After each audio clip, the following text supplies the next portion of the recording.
오늘은 울산 지역의 부흥을 꿈꾸며 이웃과 함께하는 교회로 세계를 변화시키는 영적인 선구자를 배출하는 교회로 칭찬받고 있는 대한교회 백왕시 목사님을 만나 이야기를 나눠보자 합니다.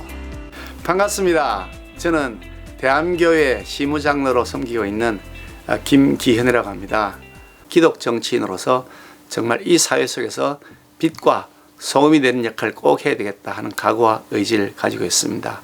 여러분들께서 많이 기도해 주시고 올바른 길로, 기독 정치인의 길로 잘 나아갈 수 있도록 저 김기현을 위해서 여러분들의 관심과 사랑 부탁드립니다. 오늘은 제 얘기하려는 것이 아니고 우리 백왕식 담임 목사님 말씀을 드리려고 여러분들 앞에 찾아뵈었습니다. 우리 배 목사님 정말 누가 보더라도 가장 탁월한 지도자이시면서 또한 목회자라고 여러분에게 명확하게 제가 추천드리고 싶습니다. 교회를 아름답게 하나로 화목하게 만들어 왔던 그런 리더십을 갖고 계시고 또 민주적으로 운영하면서 교회의 부흥 발전도 오늘 모습으로 이루어 왔고 또 그동안에 그 신학도 굉장히 오랫동안 공부를 하셨습니다. 특히 우리 그 합동적인 헌법에 대해서 굉장히 심도 있는 연구를 하셔서 해설서도 아주 굉장히 두터운 해설서도 만들어내시기도 하고 또 박사학위도 받으시고 그 언제 다 목회하시면서 저렇게 공부도 하셨을까 하는 생각이 들 정도로 굉장히 학문적 업적도 쌓으셨습니다. 제가 알기로는 목사님 벌써 한 20년 가까운 세월 동안 매주마다 주일 예배 마치면 저녁 예배를 저희들은 오후 예배가 아니라 저녁 예배를 드립니다만 저녁 예배를 마치고 나면 산기도를 가시는데요. 그걸 한 번도 비가 오나 눈이 오나 바람이 부나 아무리 추워도 그 빠지지 않고 계속해서 20년 세월 동안 기도를 다니셨는데요. 그렇게 기도하시면서 영성을 키우시고 그렇게 하면서 메시지를 준비하시기 때문이 아닌가. 그래서 설교 메시지가 단순하게 어떤 설교 우화 책이나 이런 것을 인용하는 방식이 아니라 삶을 통해서 직접 경험하고 또 깊은 명상과 또 깊은 사색을 통해서 또 공부도 열심히 하시고 책도 열심히 읽으시고 그러면서 무엇보다도 신앙의 깊은 연못 속에서 우러나는 그 신앙의 고백을 통해서 메시지를 전하시기 때문에 그래서 교회를 부흥시켜 나가고 복음적인 교회로 정말 울산에서 가장 모범적인 복음교회로 성장하게 만드는데 밑거름이 되고 있다고 말씀드리고 싶습니다. 목사님, 이렇게 얼굴을 직접 이게 보니까 그 울산의 그 큰 바위 또 울산의 거산 소름 이렇게 느껴지는데 목사님께서 담임하고 계시는 그 대한교회는 약 52년의 역사를 지닌 교회로서 그 울산의 그 지역의 그 복음화를 위해 달려온 것으로 알고 있습니다. 지속적인 그 매스 비디오 안티 기독교인들로 인해 교회가 그 공격받고 있는 이때에도 그 대한교회는 그 끊임없이 그 성장하고 있는 것으로 알고 있는데요. 목사님께서 그 심호하시는 그 대한교회를 자세히 한번 소개 부탁드립니다. 예, 제가 심호하는 우리 교회는 52년의 역사를 가지고 있습니다. 저는 이 교회에 온 지가 25년 됐습니다.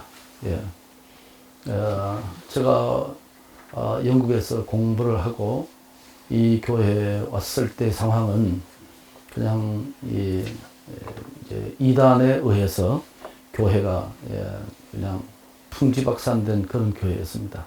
그 교인들은 다 뿔뿔이 흩어졌고 그냥 소수만 남아있는 100여 명만 남아있는 그런 교회에 제가 오게 됐습니다.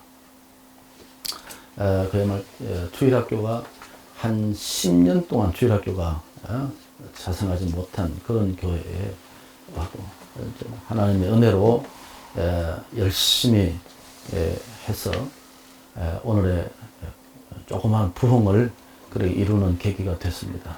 저는 이 교회의 3대 목사로 3대 담임 목사로 부임해서 오늘에 이르게 됐습니다. 그 대한교회의 사이도 목표도 눈에 띄는데요.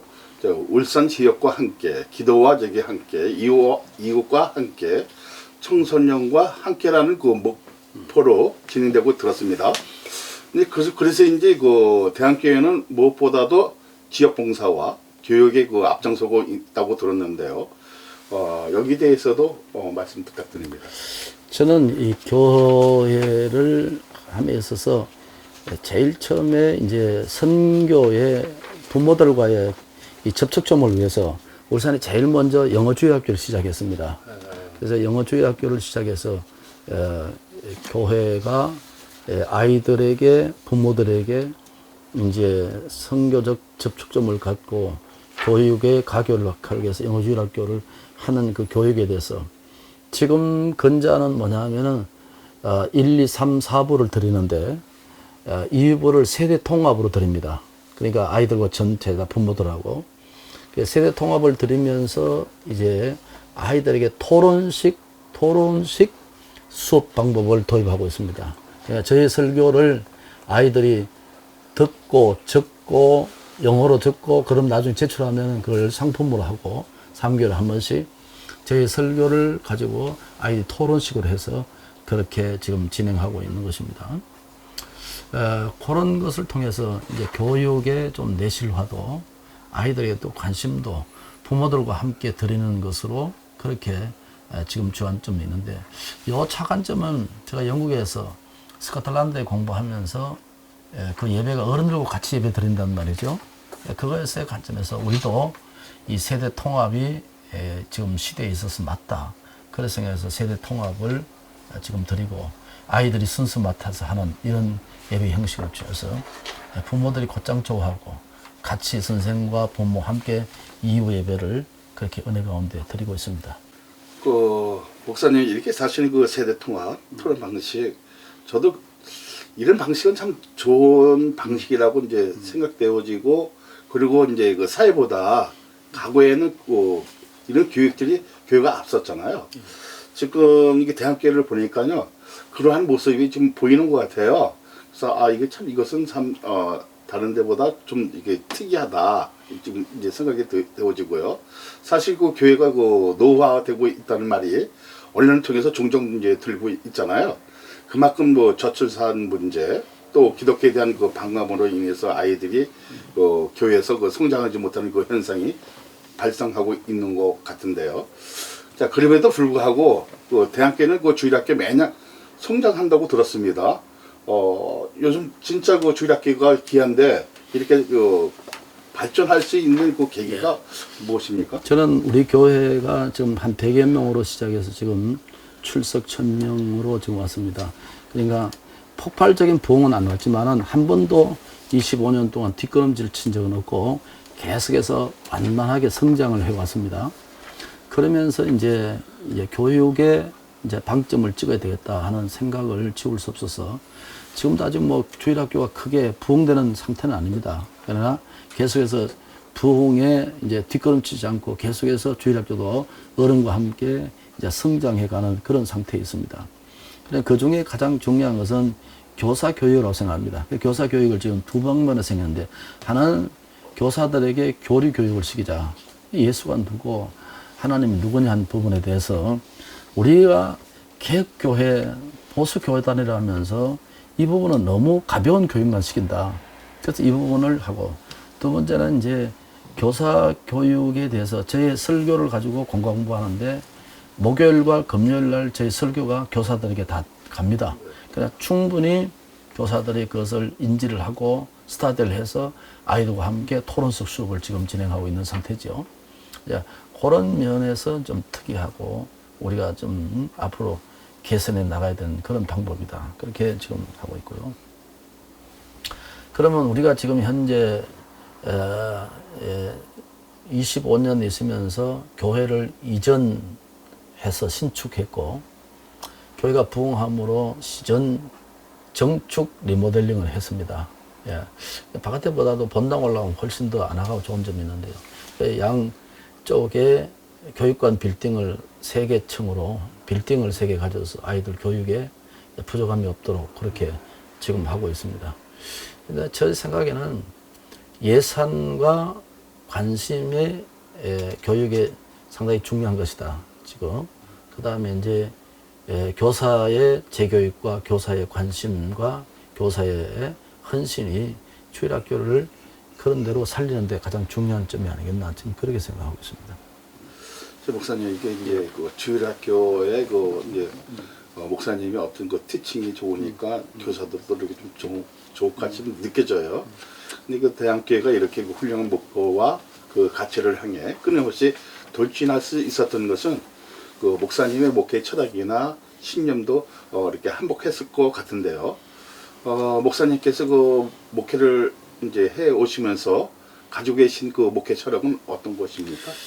저는 이게 사실 마산 결핵병원을 통해서 예수를 사명을 받았습니다. 20대 해병대 이제 내가 사실은 제가 병을 얻어서 마산 결핵병원에 다시 들어가서 거기서 다시 한번 그가 뜨겁게 제가 소명을 받았죠. 받고 하나님 은혜로 사실은 고침도 받았습니다. 그때 이제 같이 병상 생활을 했던 분이 우리가 잘 아는 대로 대구 내일교회 김성덕 목사님, 예, 그 다음에 박무영 목사님, 그때 같은 병상 생활을 했었습니다. 예. 그래서 이제 그때 그것을 통해서 하나님이 저와 함께 하신다는 것을 끊임없이 마음에 되새기고 그것이 이제 저에게 이제 하나의 깊은 영성으로 자리 잡았다. 저는 그렇게 생각합니다. 두 번째는 저는 한 번도 책을 놓은 적이 없고 계속해서 지성연마에 대해서 꾸준하게 지금 해왔습니다. 그래서 저는 그 목사의 그 영성과 지성을 계속해서 다듬고 나가지 않으면은 목회에 있어서는 제가 한계를 드러낼 수밖에 없다. 그렇게 생각해서 그 부분은 지금도 책을 쓰고 그 부분 지금도 뭐 월요일날 계속 항상 책 하루 종일 책 보는 그런 상태고 그랬습니다. 그래서 영성은 그런 병상의 죽음에서 살아나는 그것을 통해서 이제 영성이 속에서 이제 뜨거운 것이 자리 잡고 있고 그러면서 영성만 가지 아닌가 끊임없이 제가 제도권에서도 하고 혼자라도 계속해서 학습을 하고 있다는 그것이 나는 목회에서 가장 중요한 것이다. 그러면 그 영성이 지금 현재 제가 산기도로 나타나게 됐다는 것입니다. 제가 이제 우리 대한교회 한 100명 정도에서 한 300명쯤 왔을 때 번아웃 탈진이 왔습니다. 그래서 이제 저는 제가 교육전사, 부목사, 담임까지 서울에서 했거든요. 그래서 이제 서울에 가고 싶은데 서울에 길이 안 열렸어요. 그래서 그게 완전히 이제 제가 멘붕에 빠지고 그래서 그럴 때 이제 부흥도 이제 한계가 왔죠. 한 300명 이상 넘어가지 않더라고. 그럴 때 상당히 제가 좀 위기가 왔는데 그럴 때 저는 주일 밤 예배 드리니까 주일 밤 예배를 끝내고 울산 뒤에 있는 바위에 앉아서 기도하기를 시작하면서 새로운 어떤 사명을 다지고 목사에 대한 뜨거움을 그래도 잃지 않도록 하는 그것을 통해서 이제 한계를 돌파해 나갔습니다. 그래서 300명, 500명, 700명 이렇게 돌파해 나가는 그것이 저는 어떤 목회의 중요한 지금 현재까지 크게 제가 하나님 앞에 부흥을 시키고 또 목사로서의 자태를 잃지 않는 중요한 요인이다. 나는 그렇게 좀 생각하고 싶습니다. 네. 그 목사님 그 사상과 신념이 그 제게도 이제 큰 감명이 됐습니다. 그 목사님 그 목회 이외에 그 저자로서의 그 활발히 그 활동하시는 것으로 알고 있는데요. 특히 개혁교회 그 신앙고백이라는 그 책은 또 잃어버린 그 개혁의 그 신학의 본질이 되찾고 한국교회를 그 갱신을 하는 그 소망 가운데 집필됐다고 들었습니다. 예. 뭐 어떤 동기와 그 배경으로 그 탄생이 되었나요? 저는 이제 아까도 말씀드린 대로 이제 주일을 지나면서 주일 저녁에 끝나죠. 그래서 바위에 앉아 있으면은 제가 한 주간의 사역을 되새깁니다.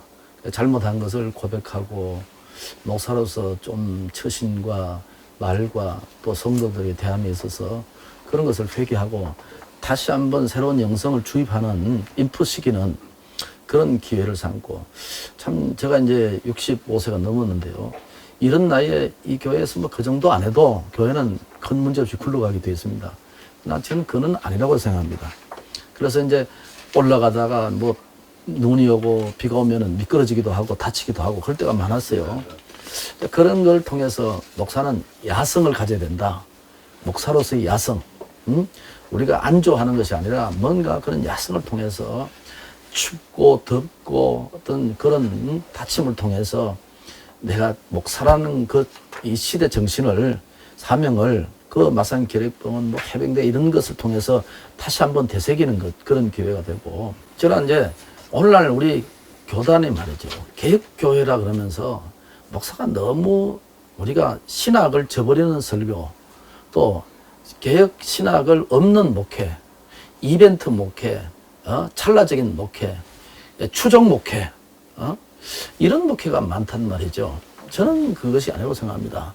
목사란 자체가 이게 이제 영국은 레버런트고, 그 존경심 있고, 미국식으로 말하는 미니스터거든요. 처치 미니스터. 그건 뭐냐면 프로페셔널 뜻입니다. 이제 잠언서 23장 말씀하면 스킬인데 능숙하다는 뜻이거든요. 전문가는 능숙하죠. 능숙하는 모방 목회, 추종 목회, 사람을 따라드는 목회가 아니거든요. 그러기 위해서는 우리가 본질을 추구하는 목회에 있어야 되는데, 그게 뭐냐, 개혁신학이거든요. 저는 그래서 이제 개혁신학, 개혁교회 신앙 고백을 이제 제가 한번 교인들에게 가르쳐 본 적이 있습니다. 그리고 옛날 대학에서 좀 학생들에게 한번 이 개혁신학에 대해서 한 학기, 두 학기 가르친 적이 있습니다.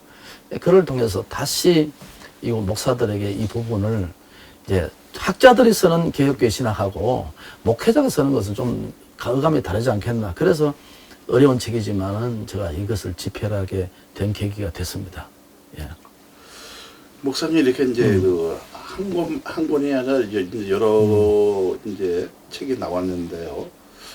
이런 거 그 가운데서도 사실은 우리에게 이렇게 어떤 그 기양성을 이렇게 이제 부여하는 거잖아요. 책을 통해서 하나님의 말씀을 어떤 인수하는 방법, 또 이렇게 접목하는 방법을 이 책에서 이렇게 나온다면 뭐 굉장히 이거 어떤 저기 교인들에게는 소득이 되어질 수 있겠죠. 영성으로 소득되어지고 어떤 이익이 평창되어질 수 있는 이제 이런 귀한 일을 이제 하신 것은 이제 사실인데요. 그 한국교회의 그 개혁주의 그 신앙이 흔들리고 있다는 말은 지속적으로 교계에서 지적되었던 내용인데요. 어떻게 해야 우리가 목회와 신학의 현장에서 개혁주의 신앙을 잃지 않을 수 있을까요? 저는 크게 제도권이죠. 지금 현재 뭐 학부, 신대원, 여기에 대해서 좀 더 충실한 개혁신학이 이루어져야 된다고 생각하고, 그렇지 않다면은 우리가 셀프 스타디를 해야 됩니다.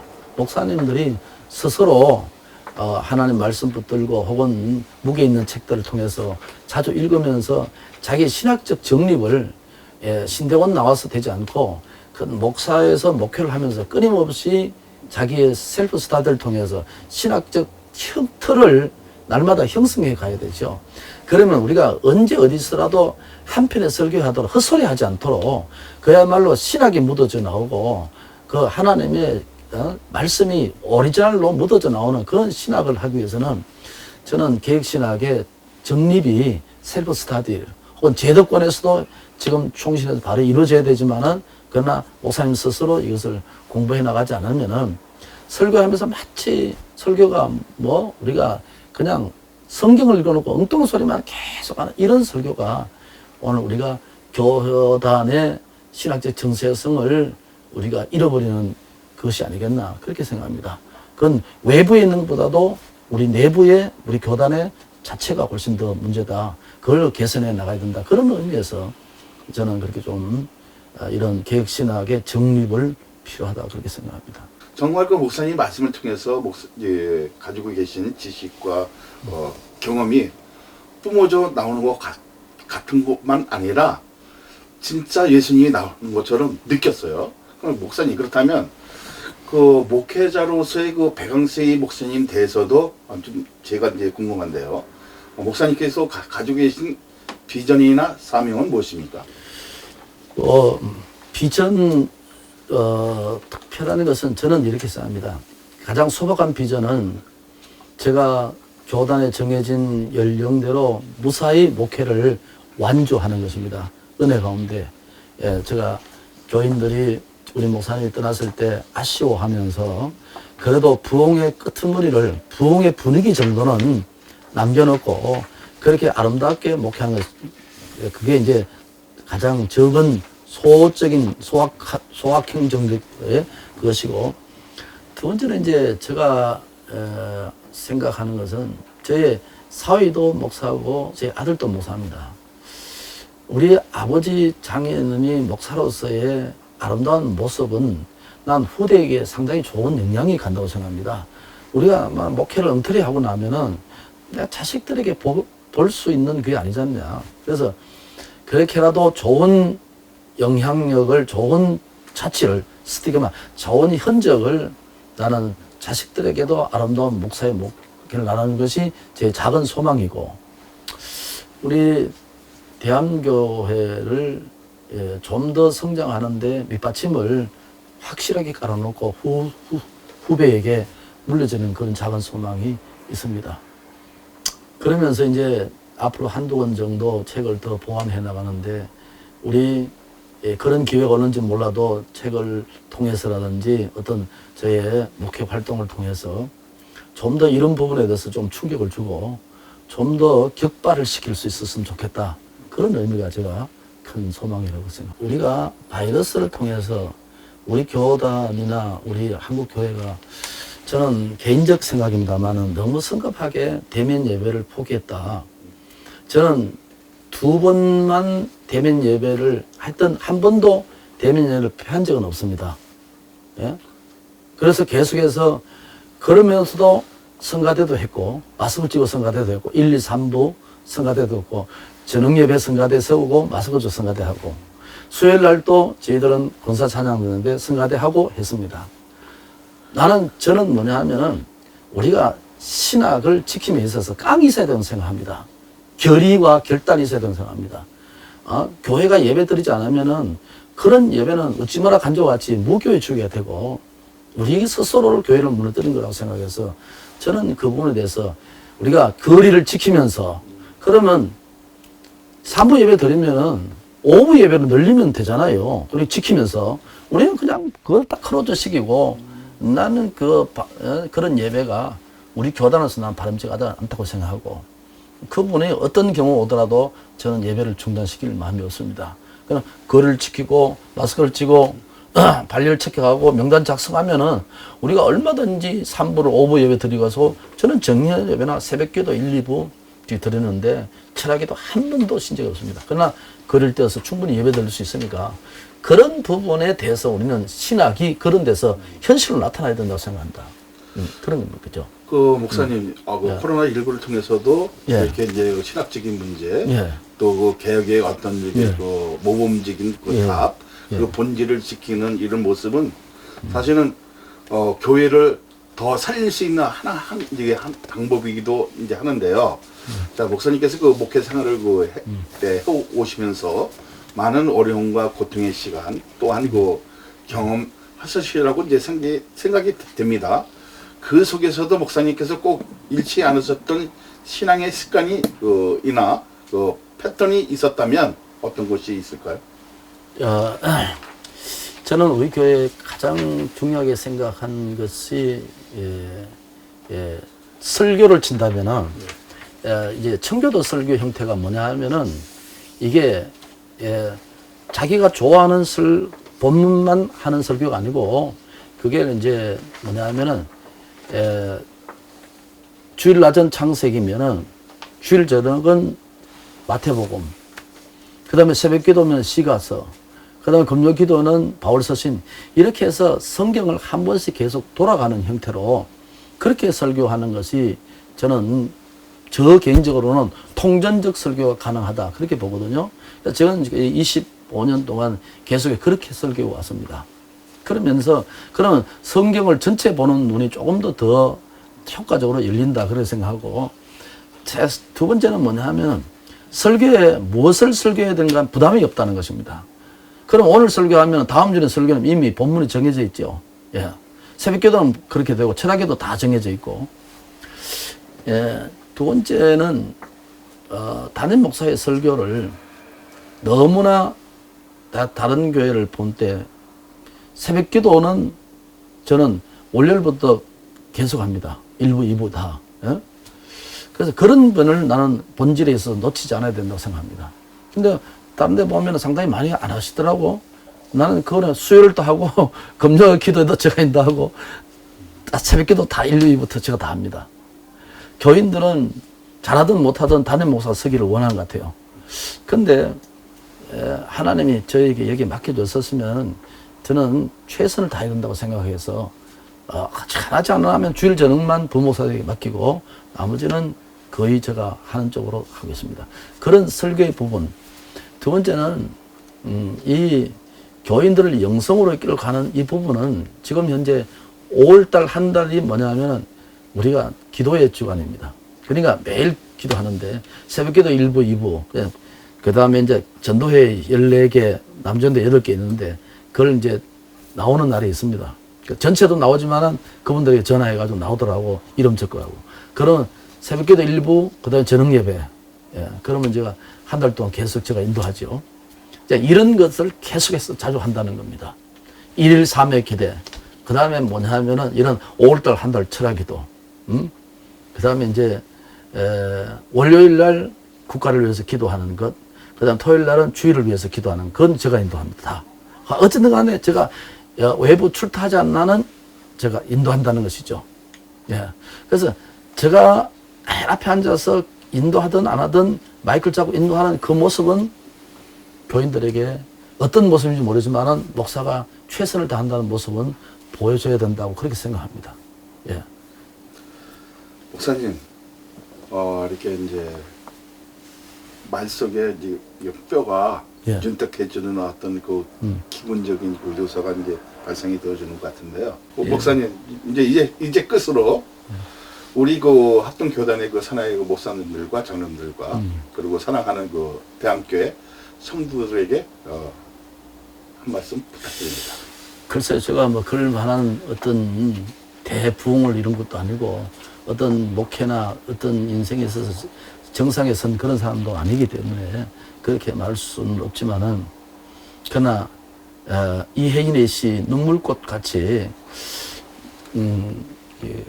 목사는 자주 울어야 된다고 생각합니다. 그러니까 자기 자신을 위한 것이 아니고 하나님을 위해서 또는 자기 사명을 위해서 나는 울 수 있는 목사가 그래서 목사의 눈물은 밑을 떨어지지 않고 나는 울어 올라간다고 생각합니다. 하늘꽃이 되고 그 눈물은 우리에게 부흥이 되고 우리의 뜨거움이 되고 성도들에게 그다음 고스란히 아마 은혜로 잔존해 있는 그런 눈물이 아니겠나. 그래서 우리가 앉는 것이 곧 성도들의 신앙의 규정이고 내가 무엇을 하고 내가 어떤 자리에 있느냐에 따라서 그 사람의 전체를 규정하잖아요. 그래서 마치 에머슨은 우리가 생각하는 그 이상의 그 사람이 아니듯이 목사는 어디에서 무엇을 하느냐에 따라서 그 사람을 규정하고 그 목회를 규정한다고 생각합니다.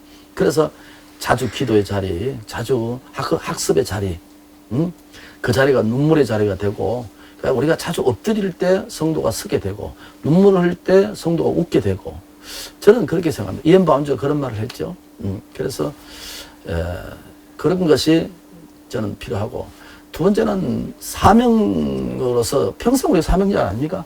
이거는 사라져서도 안 되는 것이니까 제가 언제 다른 곳에서 설교한 적이 있듯이 칼빈이 배자에게 제네바에서 개혁의 완성을 위해서 자기 목숨을 드린다는 꼬메뉴 TV 오페로 도미네 나의 심장을 주님께 드립니다. 이런 그 기본을 우리 가슴 속에 저는 언제나 가지고 있어야 된다고 생각합니다. 잘하든 못하든 큰 목회든 적은 목회든 그건 우리가 차원제고 그 하나님께서 하는 일이지만은 그러나 우리가 어떤 경우라도 이런 하나님 주신 기본적인 이 사명을 이것을 우리가 타락을 방지하고 우리의 목회의 어떤 매너리즘을 방지하게 하고 한 영혼이라도 살리겠다는 그런 어떤 열정을 우리가 다시 한번 격발시키는 그런 기회가 아니겠나. 그래서 그렇게 해서 저는 감히 좀 그런 정신을 좀 가져야 된다. 그렇게 생각합니다. 목사님, 예. 이거는 좀 제가 이제 특권으로 이제 딱 한 가지만 여기 더 묻겠습니다. 정말 오늘 이거 인터뷰 쪽에서 아셨던 거 있다면 말씀 주십시오. 뭐 제가 어떻게 뭐 우리 교단이나 주의 종들에게 특별히 뭐 부탁이라든지 당부해야 할 말만 그런 위치도 아니기 때문에 언젠가 그런 위치가 올는지는 몰라도 그러나 우리가 살아 있음에 하나님이 생명 주심에 혹은 교회 주심에 하나님 우리에게 맡겨주심에 대한 감사와 최선을 다하는 것이 저는 목사로서의 기본적 양심이고 하나님 우리에게 맡겨준 사명이라고 생각합니다. 그 부분을 잃어버리면 사실 우리가 다 잃어버리지 않겠나 생각하고 다시 우리 한국 교회 특히 우리 교단의 문제는 다 외적인 문제라고 생각하지 말고 교회 위기는 외적 위기보다도 내적 위기가 훨씬 더 심각하니까 나는 이 내적 위기를 우리 오늘날 교회가 목사가 찾아내서 빨리 해결하고 리모델링하고 다시 수리하고 정비하는 것이 나는 필요하다 그렇게 생각합니다. 이건 우리 모두의 기도 제목이고 우리가 추구해야 할 어떤 중요한 가치가 아니겠나 그렇게 생각합니다. 네, 그런 날이 이제 속히 와 있고 같고 또 그래 빨리 그렇게 수선돼야지 될 것 같고요. 오늘 저기 목사님 귀한 시간 내주셔서 진심으로 감사드립니다. 감사합니다. 예. 개혁주의 신학자 존 칼빈은 이렇게 말했습니다. 인간은 하나님을 알지 못하고서는 자기 자신을 알 수 없다. 결국 하나님의 위엄과 영원하심을 경험하지 못한다면 자기 자신이 얼마나 부족한 존재인지 알 수 없다는 것입니다. 하나님을 경험하고 나의 낮음을 깨달아 이웃을 섬기고 민족과 나라를 기도할 때 바로 나라와 민족이 변하고 교회가 부흥하게 되는 것입니다. 이 시간을 통해서 우리가 진정 다시금 개혁주의 신앙으로 돌아가 부흥의 불길을 이끄기를 바라며 유성원의 인터뷰를 여기서 마치겠습니다. 감사합니다.